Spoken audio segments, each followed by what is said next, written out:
This came from a previous owner. The first owner of this car was none other than Lewis Hamilton. Another huge reason why I love this car is that it was part of an engagement plot. The plan apparently was for him to ask me to marry in front of the museum.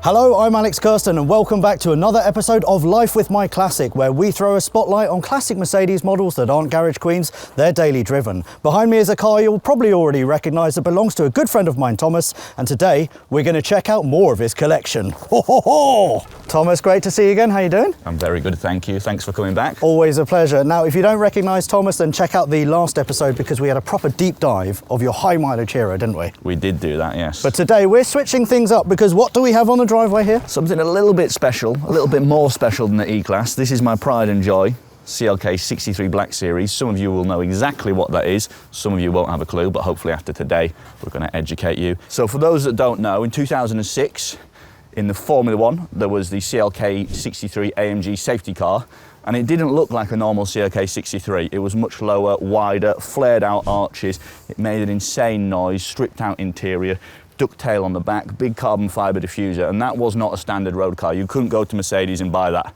However, for those that were patient and waited, in 2007, you could buy something very similar, which was the CLK 63 AMG Black Series, which is derived from the Formula One safety car.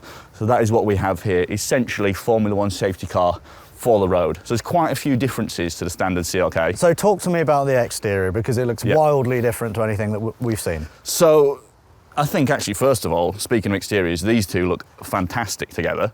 Probably another reason why I wanted it so badly. Both obsidian black, but just looking at this car, these flared out arches, these are actually plastic for lightweightedness. And then these vents are to cool the brakes and the wheels and to take off air pressure. Then carbon fibre vents, and these are real, there's radiators behind there, much wider bumper, completely different grille to the standard car, and then these huge 19-inch alloy wheels, which I think only weigh about 10 kilograms each, which back in 2007 was lightweight. Yep. Flared out sills, really flared out rear arches, because this car's got a much wider track than the standard CLK 63 to accommodate those huge rear tyres, because way more power, needs a lot more grip. Absolutely. So this bit I really like around here. In fact, I've not seen many cars with this at all. That is a diff cooler. Wow. It's got a Drexler Motorsport limited slip diff, all completely stock. This is how the car came, but with a diff cooler incorporated into that lovely carbon fibre diffuser, and then those four huge exhaust tips. And this car makes a nice noise. Hopefully we can hear it later on. Oh, 100%. It does make a nice noise. 100%. But underneath, it's got KW suspension, completely adjustable, all from factory, so you can adjust the ride height, the camber, the rebound rate, all that good stuff. I've never fiddled with any of it. Maybe one day I'll get it properly set up. But this car is, you know, a proper track car, properly focused. It's a cool thing. So very much a race car for the road on the outside, but what about the inside? Is that a bit special too? There's a few nice things on the inside that I do want to show you, in fairness. So, first of all in here, I mentioned souvenirs from my cars. Yeah. This is the last set of rear tyres. Okay. So I had a little bit of fun in this car. In Mexico? Yeah, in Mexico. Yeah, definitely. And then elsewhere in here, we've got Recaro pole position seats, bucket seats, way lighter, way more comfortable, way more supportive than the big air-conditioned, adjustable, normal CLK seats you get in a normal car. Carbon fibre door cards, carbon fibre dashboard, carbon fibre centre console with this weird little gear selector, start-stop button, which I love, very race car inspired, and then Black Series written on the ashtray there. Amazing. And the big thing in here is no rear seats whatsoever, complete rear seat delete, again for weight saving. But we do have one rear passenger, which is Mr. Sheep. Oh, hello. How you doing? The mascot for this car, Black Sheep for the Black Series. But I want to show you under the bonnet. The party piece? That is the party piece. So, under the bonnet, I'm sure you'll all know this. This is the M156 6.2 litre naturally aspirated V8 engine. It says 6.3 on the side, well spotted. I've not measured it. I understand it's actually 6.2. Yep. But they named it 6.3 because of the old school 6.3 litre that they had in the likes of the 600 Pullman. Special engine, first engine solely developed by AMG from the ground up. It's not a Mercedes engine that's been bored out or reworked. It's a full AMG engine, and they actually still use it to this day in the GT3 car, or a version of it. All right, Thomas, I'm going to put you on the spot now. Stats. Talk to me, talk figures. So, 507 horsepower, up from 474 in the standard CLK 63. 630 newton meters of torque, 0 to 62. 4.1 seconds. Top speed. Electronically limited to 186 miles an hour. Electronically limited. And it was faster around the Hockenheim ring than the CLK DTM before it and the SLR McLaren. Very, very so, good. Very capable car. All of these ingredients make for a car that I would really like to drive, can I? Yes. May I? Absolutely. Let's go. Bonnet down, let's go for a quick drive. Oh, wow. Now the first thing I notice is that noise. Oh, V8 motor, you can't beat it. You're never late in a V8, are you, Thomas? Absolutely not. And the steering is just nice and heavy, really well weighted and direct, and the seats are also very, very figure hugging as well. It's not like the E-Class. It's really not, no. They're big old armchairs. Now, obviously, I'm not going to be able to light the rear wheels up because it is raining. It's not my car. I am going to respect it, but I mean, a little dab of the throttle, and it just wants to go, doesn't it? Yes. It just wants to shoot you into the horizon. And it's not even in sport at the moment. Okay, bloody hell. A little tap. Now, I've noticed as well on the odometer, 75,800 or thereabout miles. I've been all over in this car. I like to drive it. I don't just commute around in it. I like to, when I'm going to take it out, it's going to be a drive that I enjoy. I mean, it's not a daily driving car, let's be honest. No. When we took it to Stuttgart, we parked it outside our favourite place, the Mercedes-Benz Museum. Yeah, and talk to me about the history of the car, previous owners, you know, all that kind of that juicy stuff. So there's a rumour, and I have to stress this is a rumour, and this came from a previous owner, that the first owner of this car was none other than Lewis Hamilton. And I'm a very big Lewis Hamilton fan. I'm not holding my breath. If I was to ever have that confirmed one day, I'll be over the moon. Lewis, we're going to need a phone call. Get in contact. I do know that he definitely had a black CLK 63 Black Series. Yeah. That he may or may not have had taken off him by the French police for going a little bit too fast. Yeah, we've all been there. So maybe I need to ask the French police if the chassis number matches up. Yeah, but there was a rumour that he had one, or rather there was a rumour that he had this one. Yeah. So if anyone out there knows that, can confirm that, then please do get in touch. Get in touch. I'd be excited to know. If you turn that traction control off at the tap of a button, you will be by yourself, and it will be vicious, believe me. Especially with it raining today, it's a shame it's not dry. It's got those big, wide rear tyres, and actually when I first got it, it had few-year-old tyres on it, needed a refresh maybe, and the first time I went to overtake someone, with traction on, I nearly went round in a circle, so it quickly taught me to respect this car. Yes, indeed. Can I knock it into second and then just give it a little put it in manual mode, and then you will be by yourself, because you have to, if you don't upshift, you'll hit the red line, it doesn't upshift for you, so but do be careful. I will be very careful, right, so we're second gear, let's wait until we're on a straight. Oh, good, yes, that is good. Right, I'm channeling my inner Lewis Hamilton now. We are obviously going for a drive, but we're not aimlessly driving. Where are we actually going? So I thought I'd take you to a little place called Cafe in a Machine. Yep, love it. There's a nice one called The Bowl, open just near us. I actually hosted a Mercedes event at that exact location. We called it Big Boy Benz's. Fantastic, that's the name of my Mercedes page, Big Boy Benz's, at the Bowl, and it was a great success. We obviously had my car there. We had old school 90s, 80s Mercedes, some Brabus, some SLRs, some SLSs, more Black Series. It was a lovely event. So I thought it'd be cool if we went down there today, maybe had some lunch as well, park the car outside, and you never know. I think Helen might have mentioned she was heading there today as well, so we might bump into her there in the other car I mentioned earlier, which we haven't shown you yet.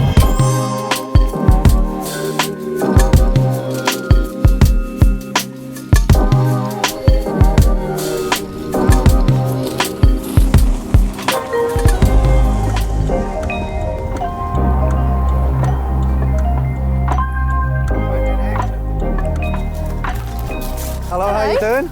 Good, thank you. No dogs nice this time? to see you. No dogs. Hello, we found you. Now, obviously, Yes. it is no coincidence that Helen is here at Cafe in a Machine. If you don't know what Cafe in a Machine is, it is one of the UK's top destinations for petrol heads, and is also, correct me if I'm right, a location where you've hosted a Mercedes meet before. Yes, exactly. Good Here knowledge. we had a Mercedes-Benz event, including this car and the CLK, and many others, Unimogs, Mercedes, McLaren SLRs, all the good stuff. It was a cool day. Fantastic. Cool And day it's out. very obvious to me, and I'm sure everyone watching, that this is a petrol head couple. Tell me a little bit about that dynamic.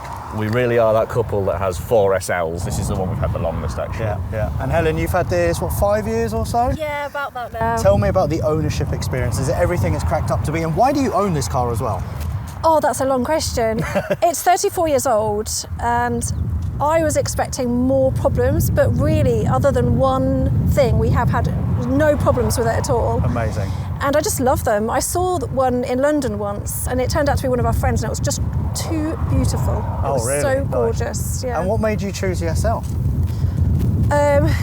You didn't choose it, really. I chose it for Yeah. you. Oh, Well- is that right? Was it a present? It was. Helen's previous car got stolen, Okay, yeah. which is obviously a shame.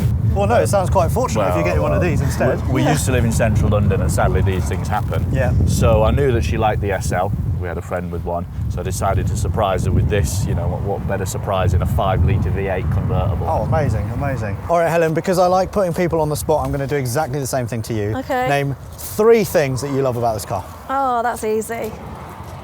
Naturally aspirated V8. You're never late in a V8, yeah? The fact that you can waft somewhere and then put your foot down and it goes off like a rocket. Very nice. And the design. I mean, Nice. Well, let's talk about the design actually, because we are standing right next to it. Very sleek, very elegant. Yeah. Two-tone as well. Tell me about that. oh, it's so 90s, isn't it? It is so 90s it hurts. The two-tone, I think they call them Sacco boards. Okay. They're just really of the time. And the ginger caters as well, you can't miss them. And then towards the rear, let's have a look at the rear end, because that is fine as well. Don't forget the Brabus 3-spoke wheels. Oh, as well. yeah, they are nice. I put them on Oh yeah? before we got the Brabus, the other Brabus SL. So I Very think nice. They're very 90, very retro. Very class. And then the rear end is just so boxy. Boxy is beautiful. We need more boxy cars. Yes, And then these agreed. tail lights as well, they're quite special as well, aren't they? Yeah, they are. They're self-clearing. So when they get too dirty, you can still see the light. In the rain, it sort of stops the rain gathering on there. And the all-important 500 SL badge, so you know Yes. it's got the big engine under the bonnet. Just to tell everyone that you've done pretty well in life. I absolutely love the design, and like I said, boxy is beautiful. It's just stunning. The colour is great. Does she have a name? Bluey! Bluey! Fantastic. Right, let's keep on walking round. And of course, this was our first Mercedes-Benz 5 years ago. Yeah. And it's spiralled out of control a little It bit has since indeed, then. it has indeed. But I don't think that's an issue. No. So this car's actually really versatile. You can have it soft top completely down, soft top up, or mainly in the winter, hard top on, which basically turns it into a coupe. It makes it a bit more rigid, quieter in there, and it's a super versatile car, so multiple personalities in a good way.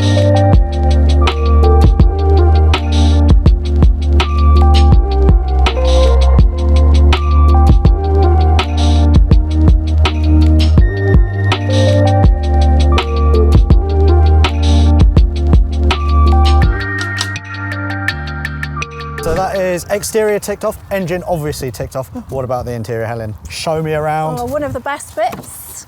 So, the binnacle. Oh, What beautiful dials, simple yeah. but elegant. This generation of steering wheel is so much better than the ones that come after it. And all that wood. Oh, I love it. I do love a lot of good wood. And also these seats, they don't look like seats, they look like armchairs. They I are. reckon I can fall asleep in there. So how Yeah. about a little challenge? You take me for a little drive. Yeah. If I fall asleep, then maybe I'll have to buy one of your 4. Ooh, Does that sound got one fair? ready for you. All right, shall we go for a little road trip? Yeah. You drive me in Okay. this, you jump back in the CLK, and we'll go for a little drive. Let's Perfect. go. Let's go.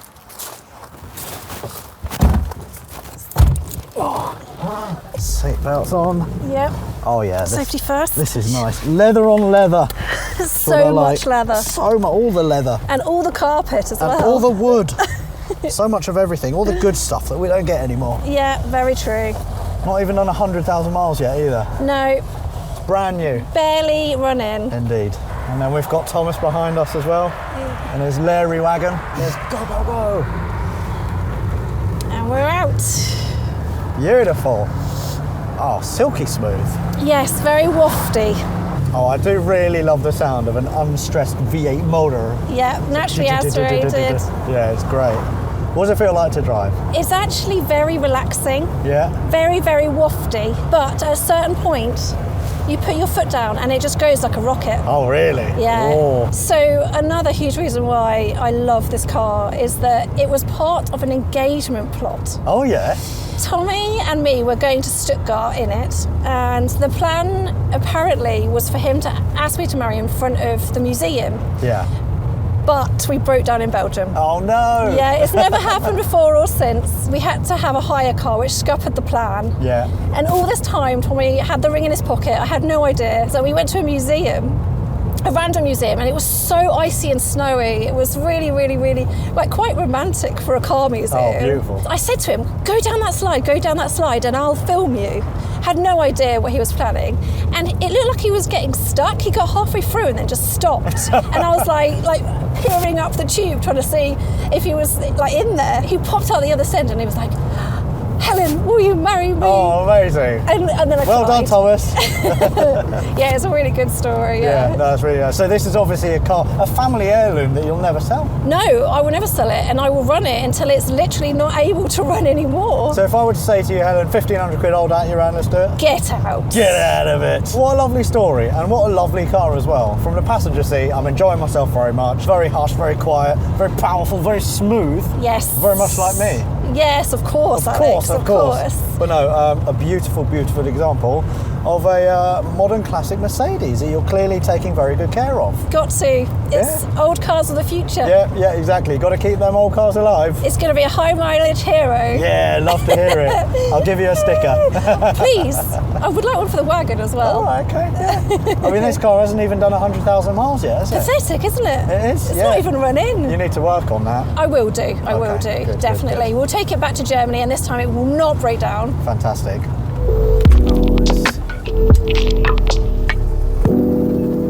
Beautiful. Well, that was awesome. Thank you very much for that. You're very welcome. Thomas, how was that? Good fun? Very good fun. Beautiful, beautiful. Right, before we wrap things up, I know that there's one more story about how you guys met. Tell me about that. Well, there's varying versions of events depending on who you ask. But I'm obviously a photographer, car photographer. I started off as a car spotter, and there's a little place in North London where Helen used to work, where the Ferrari workshop was, Yep. and also a detailing place where I actually work with them now, and Pagani as well. So like Aladdin's cave for a car spotter. So I might have been Absolutely. sneaking around in there a little bit. Just a little. She uses the word break-in, but I'm not sure Okay, yeah, how accurate yeah. that is. And we met on a street corner, and there I said, "Hello, Helen." And I said, "Hello, are you Helen?" Yes. And she said, "Yes, nice to meet Yeah, you." 'cause I And the DM'd him. the rest is history. Fantastic. Well, what a romantic story. Meeting on a street corner. Couldn't have said it better myself. Anyway, thank you to you guys for not only showing me this car, that car, also last time, the high mileage hero that I absolutely love. If you love this series as much as we love shooting this series, then make sure you subscribe to the Mercedes-Benz YouTube channel. As for us, thank you very much for watching. Should we go and have some lunch? Yes. Absolutely. All right. Let's go. And you guys, enjoy the rest of your day. See you later. Come on then. I'm coming. No more meeting women on street corners, all right. You're done now.